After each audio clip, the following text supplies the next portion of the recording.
The following podcast may be explicit. One Joe Young presents Adventures from the Shed, a tabletop RPG podcast. You can find us online at adventuresfromtheshed.com. And here we are, Adventures from the Shed online, coming back at you with our second live episode of the night where Jason is back at the helm. Jason, kick us off. That's right, I am here still. They haven't gotten rid of me yet here, so I guess I'm doing an okay job. But we are exploring the city of Erridan. We have gone over where our characters have come from, a little bit of backstory, and now we are kicking things off into adventure. So let's go ahead and introduce everybody, starting in alphabetical order as always. Hey, this is Chris. I'm playing Ophidian, the Yuan-Ti pureblood rogue. I'm Eli. I'm playing Raze, the tiefling bard. And I am Joe. I am playing Rolex, the Warforged Artificer. And I'm Randy, and I play Les, the Tabaxi fighter. Hey, he got it right. He got it right. Excellent stuff. All right. So, fighter named Les. Less is more. Yeah, so since we didn't really get into the actual, anything really major so far, I'm just going to do the quick recap myself here, and then as we progress through the game, we'll do the traditional players giving the recap. But we basically went over that the group started off, we did a couple of quick rolls to determine how successful they were on their kind of initial job. We did this so that we can kind of establish the group knowing each other already and get into the actual game without having to get past that awkward getting to know you phase. The group was actually successful in their job and earned a good amount of coin and sabotaged the Wintermere, the controlling family in the city of Erridan, their grand spectacle display of their new magnificent airships that they were preparing to unveil to the city. During this time, they uncovered a few key facts and secrets that were then again exposed to them.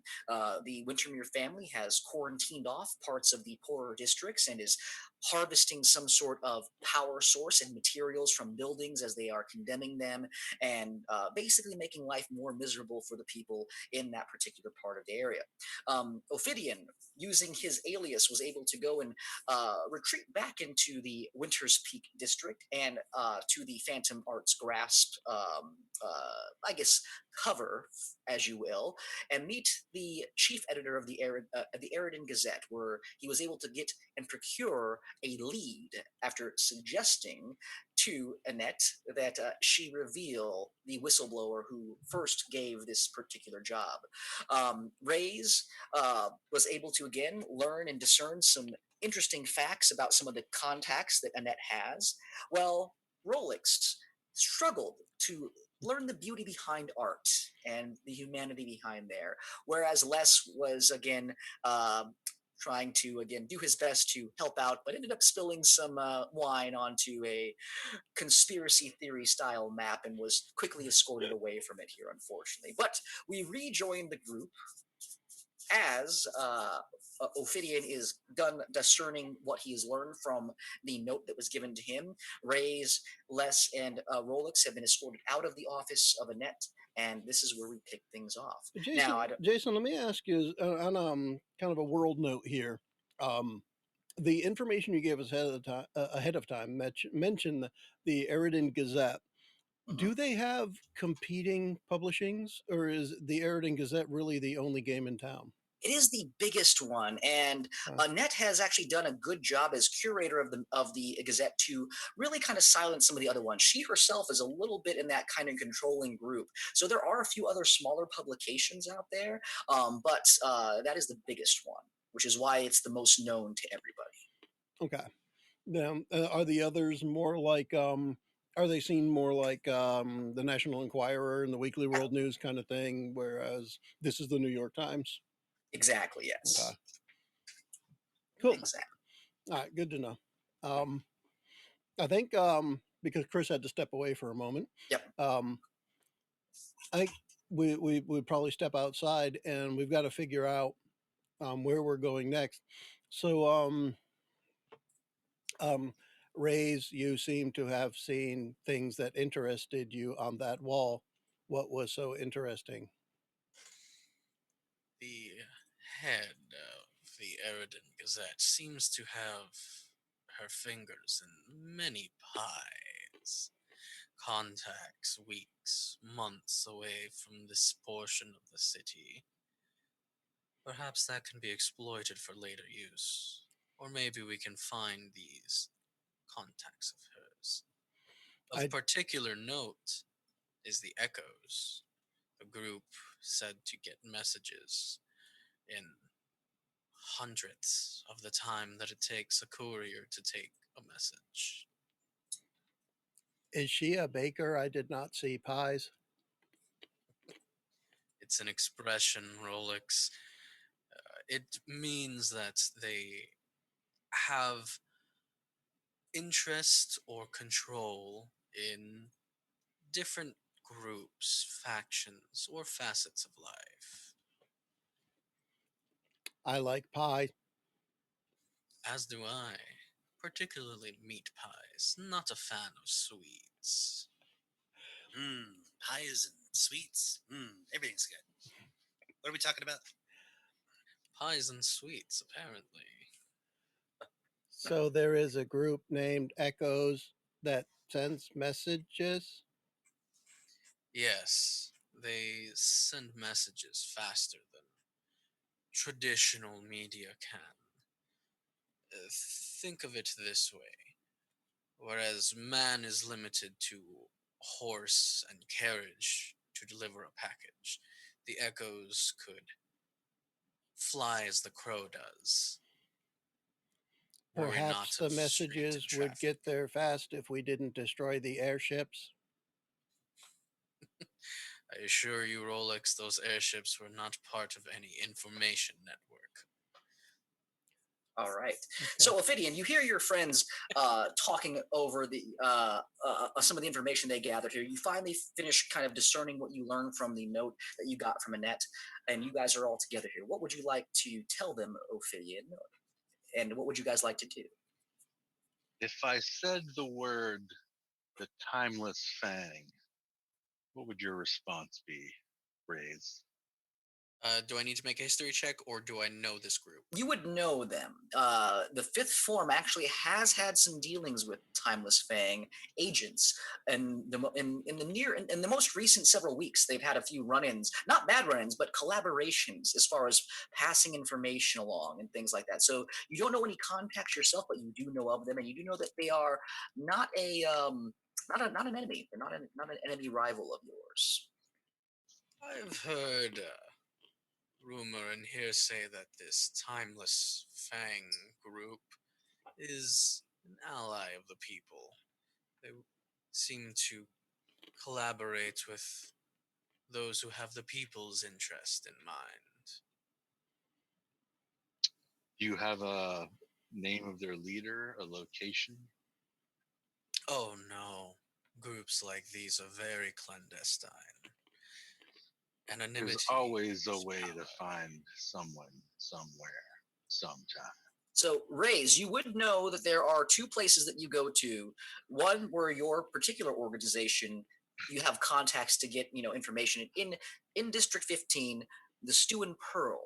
It is on the probably the 20th floor of a large housing complex. Again, inside these massive structures here, families live on top of each other, and there are like taverns, there are shops, there are things that are built into it as it goes up. So again, people can easily get in and out and find what they kind of need. And then the most recent news from your organization, the Timeless Fang operative was meeting at the Rising Flame on the 13th floor of that same building, which is another particular place of an eatery, basically. It's a restaurant inside there. So you would know that. You wouldn't know, again, like you said, names of the people and things like that. But your group has had enough interactions with them as of late that you would know those would maybe be the two places to go to. So Jason, I'm just getting a picture in my head for some of these places. The places that have the larger populations and many floors, they have like essentially food courts and plazas and Yeah. interspersed within the Yep. building. And then okay. some of them are homes of the families who are there, and they've turned their homes into like the actual shops. So they actually have like the front part of like their front door is like the entrance to their little restaurant and tavern, and they live in the back in one of the rooms, but they've converted things to make a living, to generate money, and then of course to give some basic necessities to some of the people in the area. Because again, if you had to go down without power systems or sources 13 floors every single time and then go across the city to get to the local tavern or the local shop, it'd be much more difficult. So a lot of the groups that live in these areas, they have pooled their abilities, and they have made shops and little centers inside of these larger buildings to move things forward. Cool.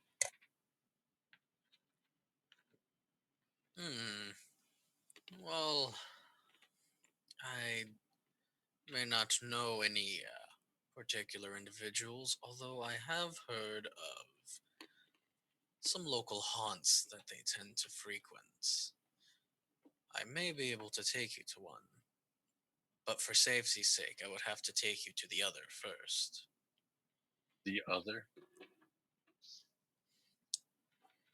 The important thing to take from this is, if one asks you how many times the sun sets, I will answer 5, and you will answer 3. Okay. I want to see if Ray's is being truthful with me. Sure, make an insight check.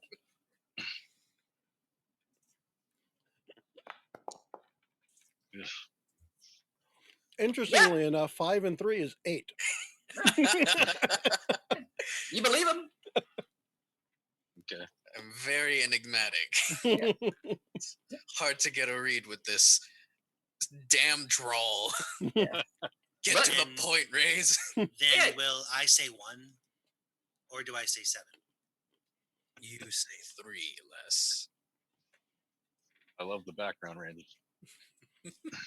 Thanks. Oh, fucking I will cat also- background. I will also mention after Ray's answers his information about the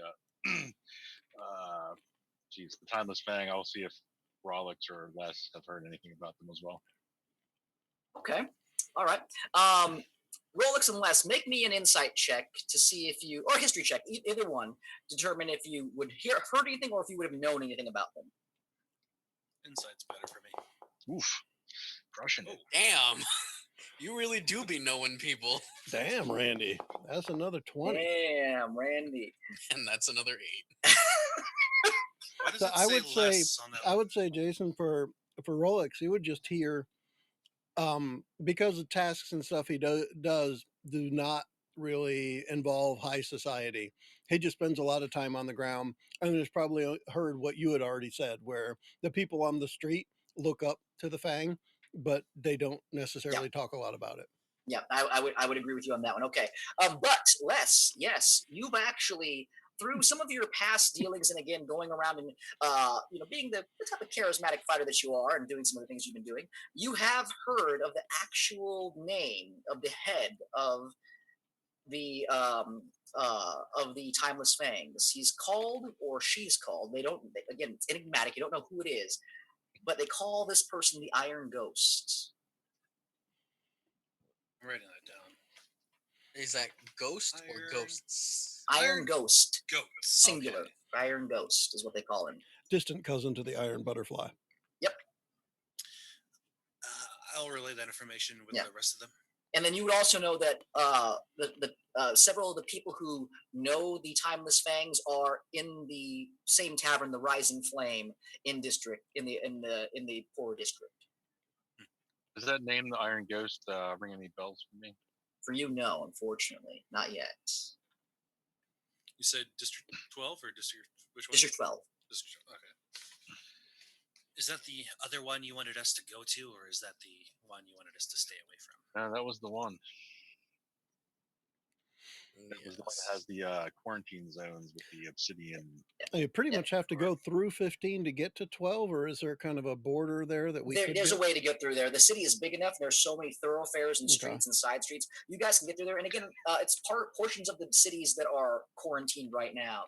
And as you guys get closer to there, we can get into, if you go that direction to see them and stuff like that. But Rays would know that the Stew and Pearl is not part of the quarantine, and that's in the same building as the Rising Flame. So Rays would know that, again, that is a building that you wouldn't have to necessarily go past any of the the Obsidian Guard or things like that. Should have Just stole walk ourselves like- one of these airships. Just walk like you belong in the district, and the obsidian god will pay you no mind. So this is lower rent district, right? This is like Mhm. low end. Okay. Yeah, that's fine. I'll keep my Shikati. Okay. I'll Uh, keep Shikati, wear on. then do me a favor, Chris, here, and I do this for one of my other players who has a changeling who changes personas. Change your name from Ophidian on your little display. Yep. Rename yourself to whoever your persona is. That way, I know who it is when I'm talking to them. Yeah, no worries. Because otherwise, I'll just keep calling you Ophidian for the entire time. Yeah, I get it, man.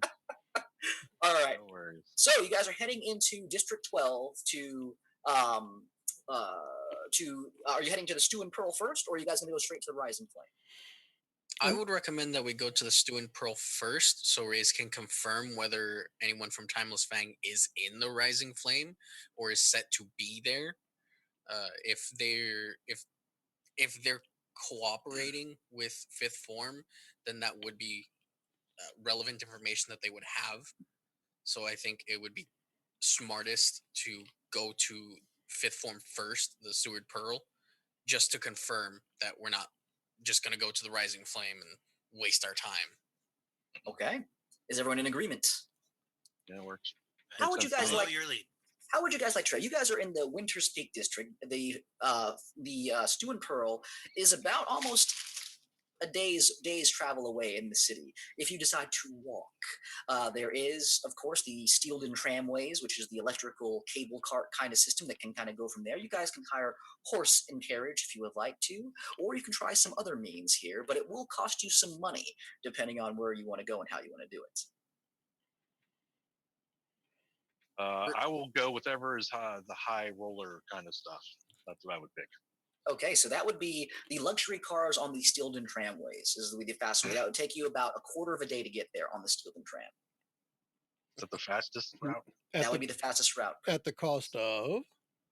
Well, it depends on how you got. Shikati, you would know that the Steelden tramway for a ticket for half a quarter day travel would be roughly around 20 gold pieces per ticket.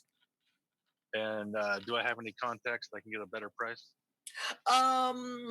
Or does Sure, Rolex, does he know any of the Warforged that run any of these trams? Perhaps he could work something out for us as well. I would say overall, even if he does, it's not the kind of thing he would do. He wouldn't bargain. He's just going to take everything at face value until he finds something otherwise. And that's like from price to people to everything. Gotcha. Yeah. Okay. Part of my ignorance is this. You said a tram. Is that like a train or is it like a train? Yeah, electric cable car train. It's got like large, massive conductors of electricity that are stored in there that are arcane. You see there are. You will see that there are, as you guys make your way to the tramways, you see that there are massive cars, and there are warforged. Some of them that are built into the actual side of the car, and they are like working on it and actually like juicing it up with electricity and things as they are pushing it along here. There are quite a few people there. You see that they have kind of segregated themselves. The poorer class are towards the back, towards the more common kind of cabins and things like that. And then Shikati, he pushing their way forward to the very front as far as the best cards. But Shikati, make me a perception check. Let's see if you can find anybody in the area that you might know that can maybe help you out. Okay. Ugh, not working out for me. I also may know somebody if someone might owe me a favor. We did stop a little botched robbery that was going on the tram. Sure. Make me a perception check then as well, Les, and see if you can find anybody. It's a crowded tramway, so there's a lot of people milling around here. So let's see if you can find somebody that you might know. I was hoping for another natural 20. Me too. I was like, come on, 20. So as Rolex and Raze, you're standing there and you're waiting for them. You see Shikati and you see Les like looking around for people. And as they're looking around, you hear just like the horn go off from the train, and it's something. And you feel like somebody like behind you has got like a conductor's hat going, all right, all aboard, come on. And he starts pushing you guys towards. So before you guys can even find somebody that can maybe give you a better deal, you're being pushed towards the actual train itself here. If you guys choose to get in and get into the more expensive cars, then it will cost you guys some coin. Or you guys can decide to go a different route. It's up to you. I will see you guys in the back. Rolex has no attachment to coin, so Okay, wherever somebody goes, he's just going to be there. Raise. I have to make a detour. I will meet with you all at the Seward Pearl at the end of the day. Okay, all right. Out of game, he doesn't want to spend 20 gold. Mysteriously, Raise goes back and falls back out. All right, Shikati, it's up to you then. That's exactly how he would do it too. He would like just raise the hood in his cloak, hunch over a bit, and just disappear into the crowd. What are the cheap tickets cost? Don't keep us waiting, Rays. He's not mysterious. He's just cheap. All right. So, Shikati, are you heading into the more expensive cable carts, or are you going to stay with it? Yes, Okay. definitely. All right. So, as you make your way up to the front of the thing, you kind of get pushed on with some of the other, higher class individuals. I like to listen to the gossip. And yeah, you make your way. You find yourself into a nice, very roomy cart. And Rolex, are you going with Shikate or are you going with Les? Because again, you don't care about money either way. You're going with one. They're going in different directions. I'm going to go for the expensive one because I spend more time with less expensive people, and I need to learn about the others as well. Excellent. So yeah, Shikate, you have Rolex wandering in behind you, and kind of gives you a little bit of a status bump because again, owning a Warforged or having a Warforged that walks around with you and stuff like that typically means you're doing all right. So again, you make your way into the cars there. Les, you make your way to the back, and 1 gold piece for you. Actually, Les is going to follow them into there and snag a pillow and then run to the back. You're going to snag what? A pillow. Snag a pillow and run to the back. Make me a sleight of hand check then and see if you can get the pillow. He's going to wait till they serve him 1 mimosa, and then he's going to take it back. I'm out of here. Where is my sleight of hand? I'm sorry. I thought it said A1, not F17. Oh. Okay. Not the worst. It's okay. Respectable. Let's see if the conductor or the person who's going around doing the tickets notices you. No, they don't. Okay, so in the hustle of getting things, Shikata, you go inside and you see there are like 4 or 5 pillows in there. You just see Les just wander in, grab. How many do you want, Les? The biggest pillow that was there. Yeah, grabs the biggest one and then just turns around and heads out the back. A few minutes goes by and then everyone kind of gets situated and seated, and you can hear the screeching wheels of the tram line start to pull out. A conductor comes by and he comes in. He looks into all of your rooms. He goes, "Tickets, please. Here, 20 gold pieces here for your journey." Mm-hmm. I seem to have lost a pillow. Oh my! Oh, I don't think you need one. He looks around. And he goes, 1, 2, 3. I'm terribly sorry about that, sir. I will have another one sent to you immediately. Perhaps you could give us a discount since my friend is missing a pillow. We have plenty of pillows here. It's fine. We will bring you one. He turns around and he starts going up there. Les, you make your way all the way to the back. In the back, it's crowded. I mean, they have like bench style seating, and there's like. Well, this bench would probably fit 2 people on it, but they have about 3 or 4 people who are squished into it. There's standing room in there. And as you make your way in with a big old pillow, what do you want to do back there?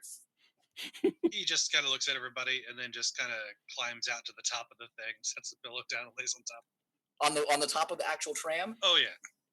He's going risky. PJ Hooker style. Nice. Okay. Raise. Are you getting on the tram, or where are you going? Oh, I'm walking.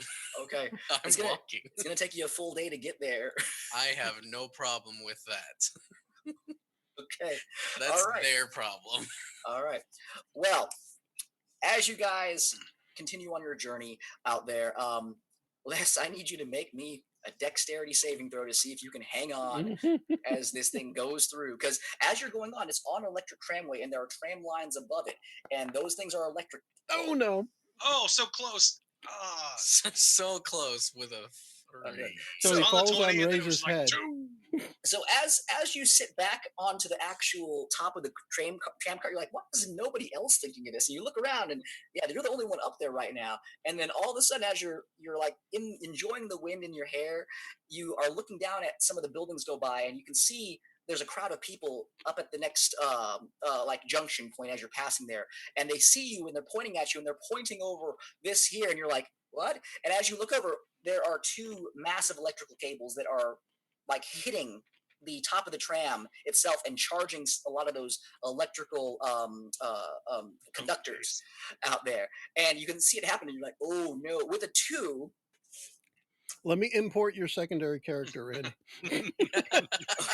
With a 2, you quickly try to get up and try to slide your way so that you go right past this one here, but one of the rods just clips you right in the shoulder in your armor, because again you're wearing plate armor, correct?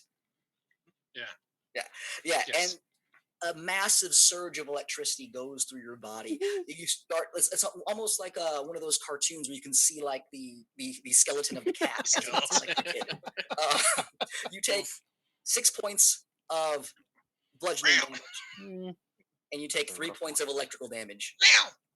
as that happens. I can see Wile E. Coyote on the street side going, "Ooh!" And as you pass one, you kind of fall down to like the top of it, and you're sizzling. You look back, your pillow's destroyed. The horror. It's on Ah, fire. It's on warmer. fire. And it's just sizzling there.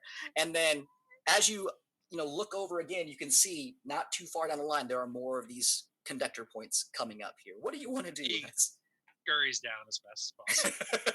Okay. All right. Make me a Dex acrobatics check to see if you can get inside, because now the tram is moving at speed. Just a Dex check. Dex acrobatics check, please. How do I do Dex acrobatics? Which Acrobatics. It's acrobatics. It's Dex. Oh, okay. My bad. Sorry, when I call for checks, sometimes I'll call their main thing first. It's an old habit I have. Okay. Well, that's better. With the 15, with the 15, you're able to scurry inside. And as you get inside, the smell of sizzling burnt fur overwhelms the cabin itself. And you see a lot of people who are in there. It was already crowded. They're starting to give you some space. Oh god, they're trying to give it space. Okay. Shikate and Rolex, you're in. I'm so sorry. A very comfortable one. There's a trolley that comes up with looks like to be delicious cuts of meat and food and wines and drinks and things like that. If you wish to partake of that, you can. Or if you just want to listen for, like Shikate was saying, for rumors and things, you can do that as well. That's definitely what I'm doing. Yep. Make me a investigation or perception check to see which one you. Perception works better for me. All right. And Rolex, what are you doing? Does the food complement us, or do we have to pay for it? Oh, you have to pay for it, obviously. I will not eat. Okay. All right. So Shikati, with a 13, you overhear in the cart behind you. The carts on the other sides, you really can't hear too much, as the tram itself, it makes a decent amount of noise here. It's relatively quiet and nice inside your room, but when you're trying to really listen, it kind of muffles the outside sounds. But you do hear something happening inside the cart right back behind you here. You hear a individual talking. This person sounds, what's the right word for it? Sounds not upset, but very concerned over a particular item that you guys are aware of. You know that the Pashar family has recently been able to rejuvenate the farmlands inside Erridan, and it's been rumored that they've been using some sort of archaic or arcane means to do so. But this person that you're hearing speaking is you hear this hushed voice. You hear, I'm not sure. I mean, that Delacourt woman. I mean, she's going into the forest. And, I swear that they're taking something from there. Something is happening to the spirits inside the forest. Something is going on with that here. And you hear a woman there going, "Darling, no, it's fine. Please, don't bring this up here. All right? The Bashar family is gaining power here. All right? They are gaining power, and we want to be on their side. We want to be with them. We want to support them." And he's like, "They want my money. If they want this here, then they're going to have to prove to us that they are not doing something underhanded." You can hear this conversation going on about a very serious topic, but that's what you hear out of the 3 cars that are around you right now, Shikati, unless there's anything else that you would like to try to do. So we have a man complaining, and his wife's trying to hush him, or yes. Maybe not yes. But I'm assuming that. And they're talking about, obviously, the whole is the Everland Forest that we're talking about? Yes, the Everland Forest, yes. Okay. Do I recognize these people at all? Have I seen them before? From the voices, you can't tell from the voices. Just from the voices, you can't tell. So if I stood up and like walked around, kind of like passed by. Yeah, them, you can always take a look if you want. Yeah. Yeah, definitely. All right. So as you turn and you walk out to take a look at them, you do I will wait here. You do that, Rolex. You do recognize the man. He is from the Thuril family. It was a wealthy family. They are not like a power family where they have influence over the city, but they are just wealthy. They have good means, and they again live in the Winters Peak district, and they have various business contacts and things like that. So you do recognize his wife, Soraya Thuril, and then Halius Thuril. Those are the two, the husband and wife. They are dressed in some very, fine-looking robes, and they are sitting there. They have what appears to be a man. He's kind of got his head down. He's just laying. He's got like his hat like covered over his face, and he looks like he's resting. But they're like whispering to each other and talking to each other as you kind of like peek your head around. Okay. I'll return to my seat. Okay. Rolex, anything that you want to do? Welcome back. Did the dude All bring right. me my pillow yet? Yes, he did. Yes. Okay. Yes, he comes over. He brings over a very nice and plush pillow for you. So although Warforged don't have to rest, they don't have to sleep, I should say. They do have to rest. Although they don't have to rest, Rolex is convinced that just about all human actions have something to do with sentience, even though he doesn't have to rest and he is sentient. So he does like to do things like take a pillow, put it next to his head, lean over and close his eyes, pretending he's asleep. And that's what he'll be doing when Shiitake, that's what I'm going to say. You're a mushroom now.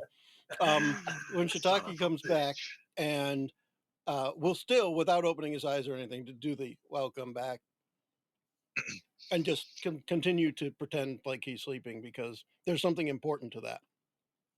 Okay, I like it. Absolutely. All right.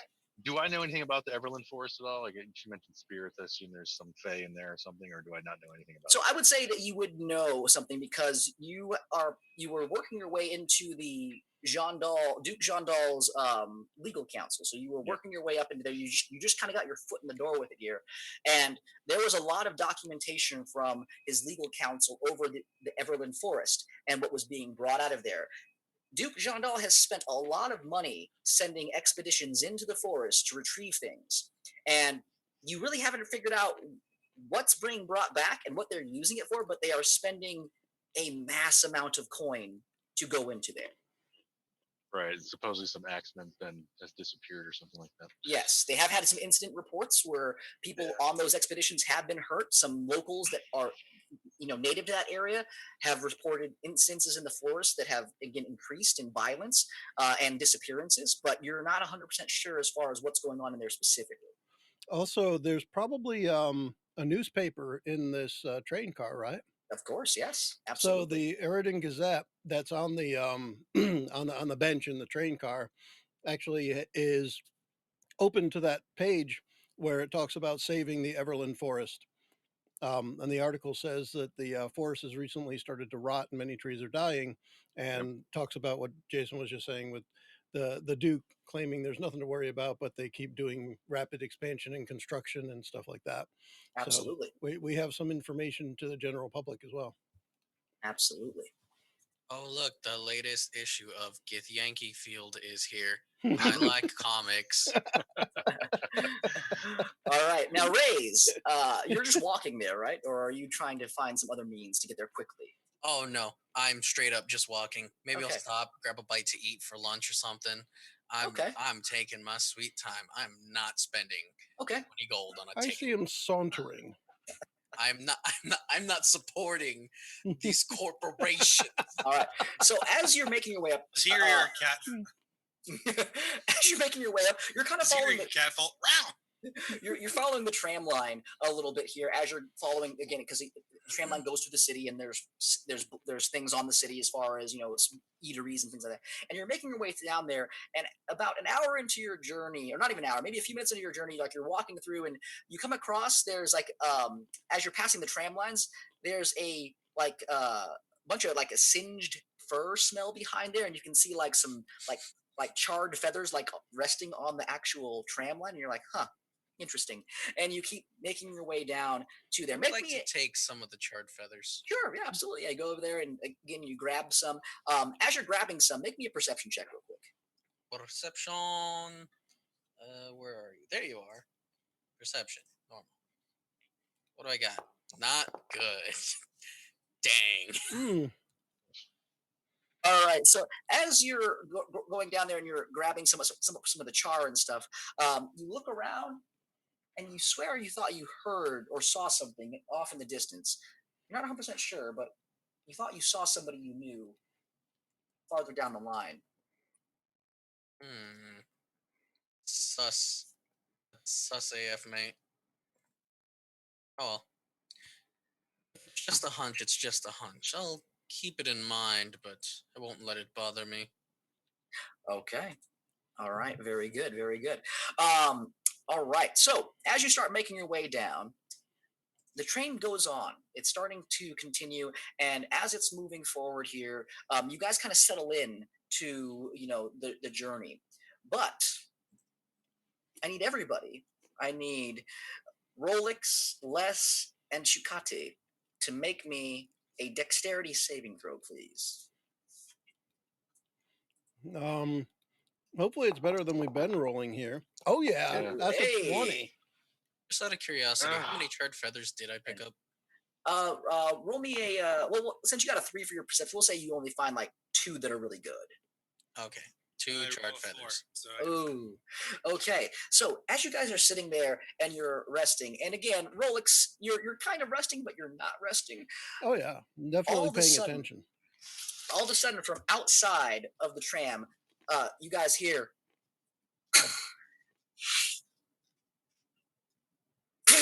and you feel the entire cart just stop in its tracks. You feel the train kind of buckle and bolt, and Ophidian, you get kind of launched out of your seat towards Rolex. Rolex, you can try to grab onto Shukate as he flies towards you. Yep. Make me a strength athletics check to see if you can stop him before he smashes into the wall. Athletics. There it is. Come on, roll. Well, Oh, okay. completely average. All right. So you wrap him up here, but your face smashes into one of the decorative paintings that's on the wall that's next to Rolex. As Rolex was sitting on this side and you were on this side, you flew forward as the train stopped, and it came to a sudden halt. Les, you again are crowded with a bunch of people, and the train lurches forward. You see a mother with her kid fly forward. You see everyone kind of like stumble and fall, and you hear screams all around you as this happens. Ophidian, you take 4 points of bludgeoning damage, and then you take 5 points less of fall damage here. As you kind of get bumped, you get like knocked into other people here, and as you like fall to the ground and roll, and the people like fall on top of you, and you hear just panic and things going on. Rolex, as you have Shikate in hand like this here, and you're pulling him forward, you see outside, you see like some of the train workers like getting up and starting to walk towards and going, it's emergency, emergency, and they're starting to move forward there. Raise down the line, you hear a loud explosion and a puff of smoke off in the distance here as you've been traveling down there with him. You're still a ways off from here, but you hear this go on, and you hear like a lot of people around you kind of go, "What was that? Was that? Oh my goodness! Oh my goodness!" Um, as you guys start to get back up here, outside the windows, Rolex, since you were the only one that really didn't get knocked over, you turn your head and you can see several armored individuals with black masks on running in towards where the train is at. And one of them is one. You can see your window open up here. You can see one of them turn, pull out a massive, looks to be almost like blunderbuss style weapon, brings it up and knocks out your entire window in front of you. Guys kind of feel like the glass shards hit down and rain on you. And you see two more people running in and trying to dive in through your window. What would you guys like to do? I'll give you guys an opportunity to act on this. How high off the ground are we? You're not that high off the ground. You're probably about, I mean, if the person's walking up to the window, you can see their heads. So the bottom of the window, you can see that. So you're about 5.5 feet up as far as where the window's at. But they're like running up and they're like grabbing on, looking like they're trying to pull themselves in. I want to try to get out the other, opposite end, or from where they're coming in at. Rolex? Is this an outfit that I recognize? Yeah, like, are these regular robbers or something? Yeah, are these Obsidian Guard people? Is that who they are? Make an investigation check. They're definitely not Obsidian Guard. You would know that. The Obsidian Guard are mechanical warforged creatures that are coming in. These people are humanoid. Okay, gotcha. Well, that is 12. Does that 12. That has to be investigation to figure out who they are? It's history or an investigation to see if you know who they are. Yeah, they're both equally bad. Oh, this works. Maybe I can get a 20, almost. Intelligence is a dumb stat anyways. For this character, it is. It's not a dumb stat. All right, so you would recognize. Well, actually, I don't know. Well, Shikata, you wouldn't recognize them off of this here. You recognize they're color coordinated. They are definitely part of a gang or a group of individuals. But with a 12, I would say, yeah. Rolex, you recognize these are a group called the Dresden Hooks. They are a group that is hired by a lot of the gangs to do mercenary work. They are usually there for things like kidnapping, robbery, and things like that. They're kind of that smash and grab individual. So they would be associated with bad things then. They are associated with whoever has the most money to hire them for their services. Bad things. Rolex would see that as bad. I get you have money. Yeah, immediately Rolex would just go into a defensive stance, ready to protect those around him. Okay, all right. So as Shikati gets up and starting to move towards the back around there, one of them gets inside and he pulls out what appears to be a small, like, flintlock style pistol, and he is pointing at you guys, and he kind of looks at you and goes, "Sit there, no one gets hit." What? Is he just pointing it just at everybody, or he's pointing it at both? He's pointing at Rolex right now, and who's standing up in a defensive pose, and you, who's now kind of behind Rolex. I didn't understand what Jason said. He said, "Sit down right now, and no one gets hurt." What are all the other patrons doing? Are they you hear glass crashing, and you hear screams. It's chaotic right now from you. Shikate, as you made your way towards like the hallway to where you're going to get out, you can see glass breaking from inside of windows, and you can hear like people like jumping in, and you can hear those same kind of muffled voices because their faces are kind of covered, creating demands. Less. You also see individuals running up the train. Now, they're not coming into your section. They're moving up towards where the rich folk are. But you can see them moving towards there, and you can hear this stuff going on. So we're going to come to you in a second as far as what we want to do. But Shikate, what do you want to do? I'm just kind of like, I'm assuming everybody's running everywhere. It's just kind of a mixed match of people and bodies. So I'm just kind of like working my way through the crowd to get off the tram. Okay. So as you're about ready to get off the tram here, the thug who's inside there, he looks and he points over at you and he goes, "I said sit down." So he's like, he can see me in between a mass of people running around. Well, no, because again, so you're in your car right here. You got knocked into the wall, and then you stood up, and then as Rolex stood up, you're behind him, and you're about to make your move out, and he got in at the same time, and he said for both of you to stop. Okay, is he the only one in here? Yes, he's the only one in there right now. All right, I'll kind of lift up my hey, I don't want any trouble, and I'll shoot the poison spray at him. All right. Just surprising him. Nice. Kind of like, hey, I don't want any trouble, man. Hey, I was going to sit down because they said no one would get hurt if I sat down. Well, poison spray now. Too late now. Oh, wow. It won't bug you any. All right. So poison spray is, I believe, an attack, correct? Yep. Oh, it's a save. It's just a save, right? Yeah. Save. All right, con save. Let's just see here. Let's go DC ahead. 10 Constitution. DC 10. Well, I don't have this person's in there, so I'm going to roll my. Oh, no, sorry. DC 13. 13. 13 Constitution save, yeah. All right. So with an 11, roll me, go ahead and roll me damage. Okay.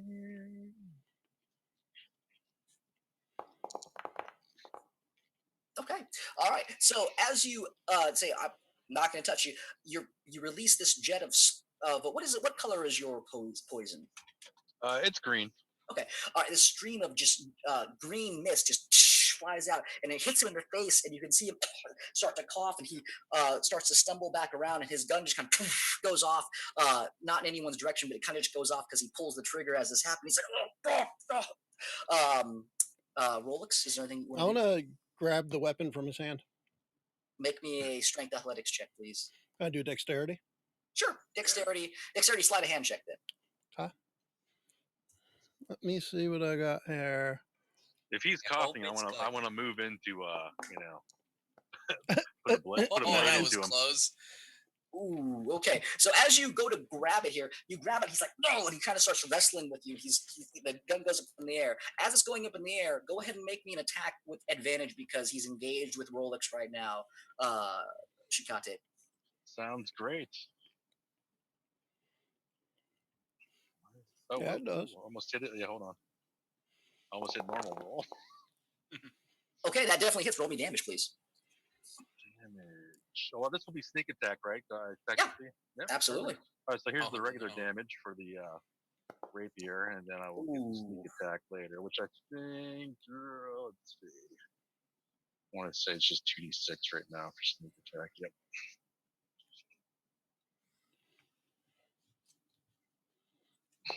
All right. Okay. So with a 17, that definitely sticks in there, and with 13 total points of damage, absolutely. So Rolex, as you're fighting with him over the gun, you're about a foot taller than him, almost. Because he's kind of crouched down and he's wrestling with you. And Shikate, you're waiting for your moment here, and as Rolex kind of grabs him and picks him up off of his feet a little bit, try to rip the gun out of his hand, you find your mark and you just come in and you just bury the dagger right between his ribs. I do have a question, because he hasn't made taken a turn yet. Do I get to use the assassination skill on this or not? Because You don't need to. He's dead right now. Okay, that's fine. Okay, Yeah, don't need to. He's dead. You can definitely use it here, but you come in and you just bury the dagger right into his ribs. You can feel this blade sear in, and you twist it so that you know that it's going to do extra damage. And as you pull it out, you pull out some bone chunk and things, and you can see him kind of like, oh, right here. And then you just come back up and you just slash right across his throat, and you can see his head kind of go limp in Rolex's hands as Rolex is holding him in. Rolex, as he goes limp, you have the gun in your hand now.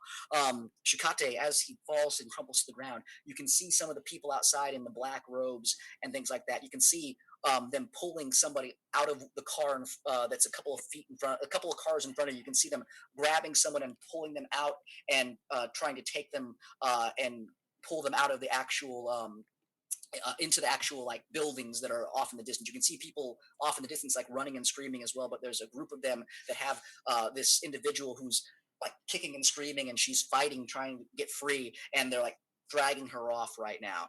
We'll come to you guys in just a second, but Les, what do you want to do? Les is gonna get up off the floor wherever he landed. Yeah, you push some. You have like someone's butt in your face. You kind of push them off of you, and you get yourself up. People are getting kind of composing themselves. You see some people who are bleeding and stuff. So you're up on your feet now, and you're able to survey the area. Then he would assault the people with the black robes, continuing to assault the front. So he would scamper back up to the top on this stops train now, and use his feline agility to move up to the front to meet up with his friends. Okay, so as you make your way up to the front here, you would see the same thing. By the time you get up to the front, you see these individuals in black crashing through the windows, and then you see one of them coming out through one of the windows, and they're pulling a person out behind them, and they're like dragging her off into the distance. What do you want to do? No, I don't think so. Just jumps down and pulls a sword and charges.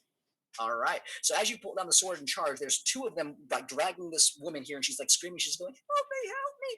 And then you see there's one person behind him. He turns and he sees you, and he pulls out again a flintlock pistol, and he starts to aim it at your direction.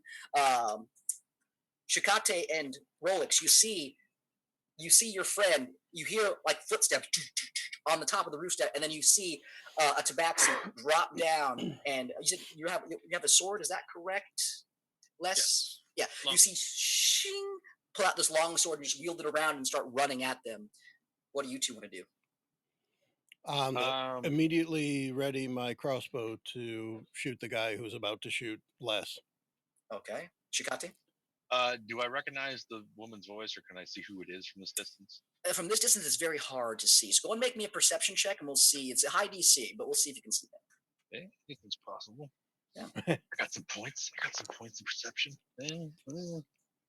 With a 15, you can see long purplish hair. You can see that she's wearing very very well dressed clothing and things. But there's the two of them are like obscuring her face. They're obscuring her visage, so you can't really see a whole lot as you're trying to like evaluate what's going on. So the purplish hair is not enough info to go on in this city.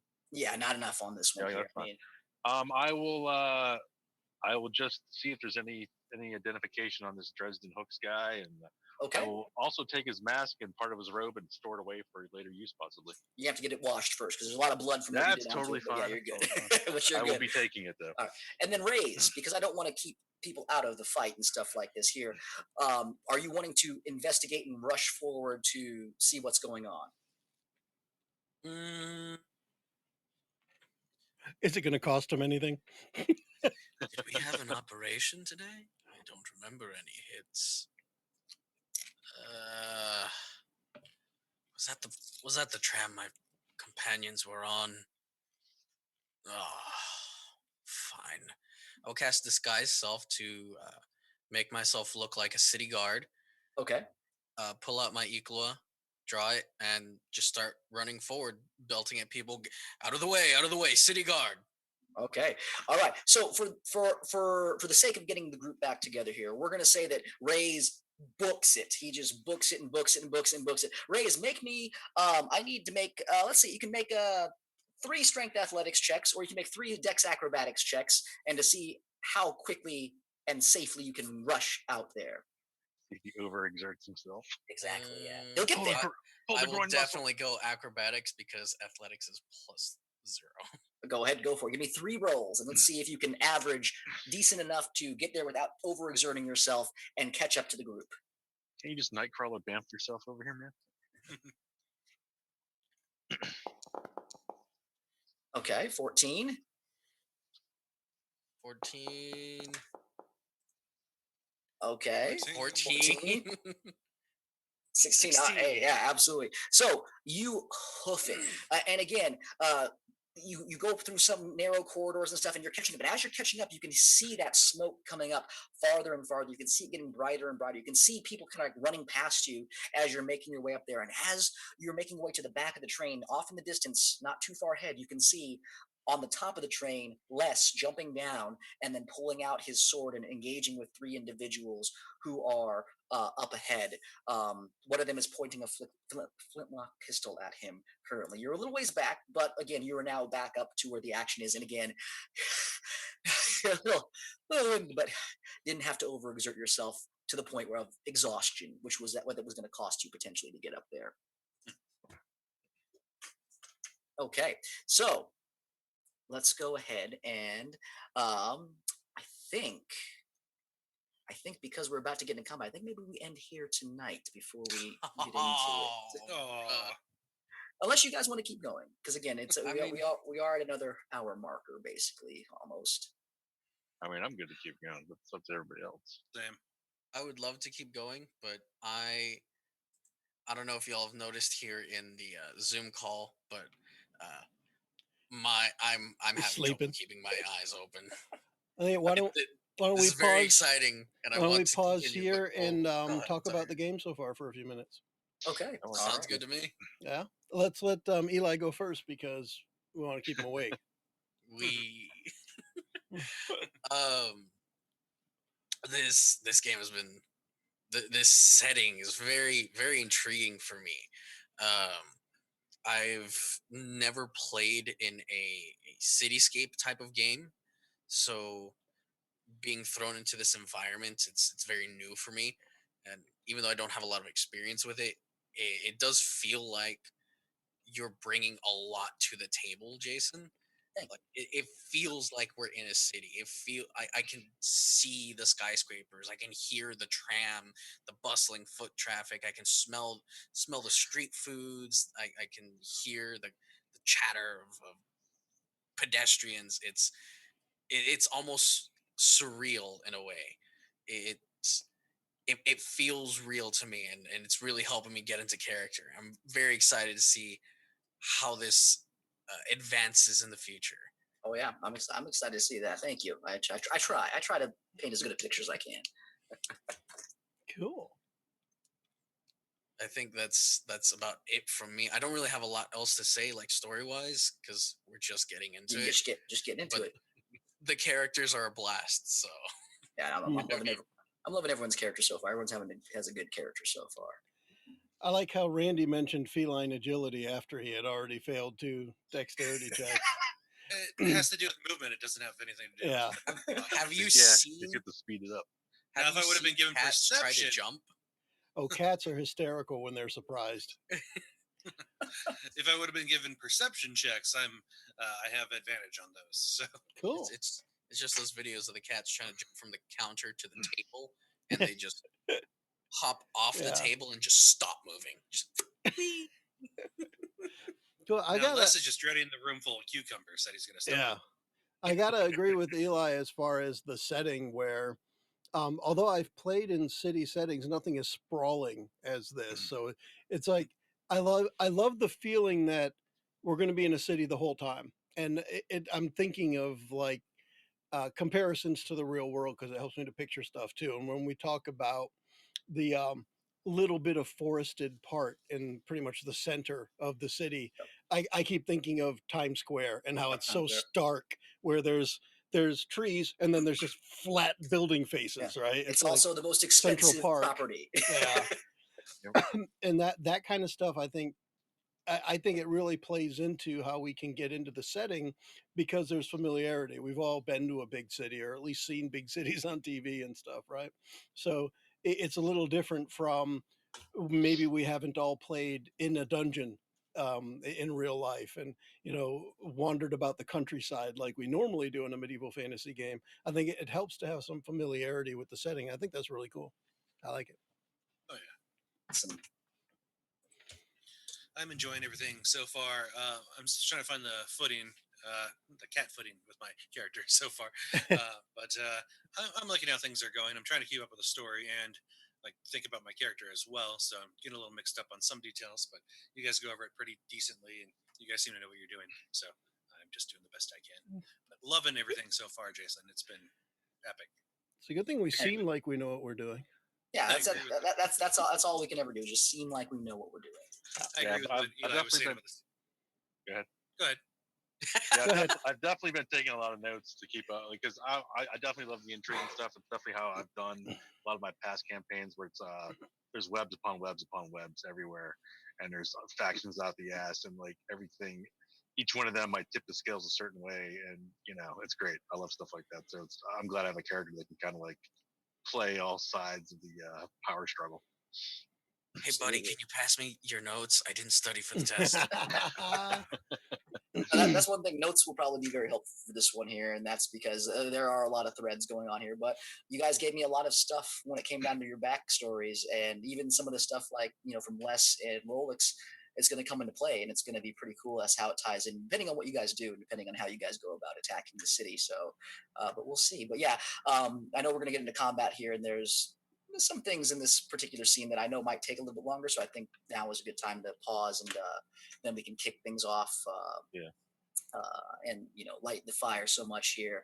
I will say this again. I was planning on aggressively leveling people throughout this particular game because I wanted to explore higher levels as you guys got from 3 to hopefully up to 8 or 10, depending on how many sessions. If it's 10 sessions, like I think it's going to be, then we should be able to do it every 2 sessions. So after next game, depending on if you guys survive or how the fight goes, anticipate leveling up after that point here. So start kind of maybe thinking of what projection you want to go on to and what your character can do next. Definitely. That's encouraging. I don't know. Monk Force sounds really fun. Monk Force does sound really fun. Monk Force is another faction that's coming to life here. The Monk Menagerie. Jason, how do you feel about house ruling making death a little more likely? Like, can we? And I hate to say this because I'm playing a character that I want to see survive, but same. I'd love to. Yeah. I'd love to drop a couple of death saving throws off of the rules, so that maybe we only get one death saving throw or something like that. Because I'd like it to be a little more dangerous than what the game is going to allow us to be at level 3, 4, 5. Absolutely. And again, if the group is okay with that, we can definitely do that. So if the group is good for that here, because I will admit 100%, there are things in this city that can outright kill you. Flat out, 100% kill you. If, for example, if Randy would have stayed up on the roof, he probably would have died over the course of the trip. Yeah, he was curious. But that's the feline curiosity too. So yes, absolutely. If everyone's good with that, we can reduce it down to 1 death save. I am 100% for it. I'm very much a save or die person. I think I'm supposed to have 9 save. So I'm Randy, also 100% down with that. Randy gets everyone's extra death saves. Yeah, that's pretty much how it works out. Either that or Les doesn't get any death saving throws. He can only be reduced to 0 hit points 9 times before he's done. He just has 9 characters. I mean, so yeah, I don't hear anyone objecting that. I just lose a 9th of my health every time I die. Yeah, like I say, I don't necessarily want to lose the character, but I'd like it to. This world already feels gritty to me, and I'd like it to be gritty. Yeah, you took the words right out of my mouth. It feels so real, so visceral already. That's cool. It's like, I don't want to say the next step, but a way to help supplement it. Yeah, and that's what I was going for. It's a real gritty, dirty city. The part that you're going to is definitely supposed to feel that way. So I'm glad you guys feel that way. And then as you explore more of the city, it's definitely going to change. You're going to have different elements of the city life coming in and things like that. So yeah, I'm down for that. So we will have only 1 death save for things, and then of course we will pick things up. Except for Randy. Randy's going to have 9 death saves. He gets everyone else's death save. And then we'll pick things up in the beginning of combat next game. Cool. So we'll wrap this one up. And for now, we can all say bye. Bye-bye. Bye-bye. The preceding podcast was brought to you by One Joe Young. You can find us online at adventuresfromtheshed.com.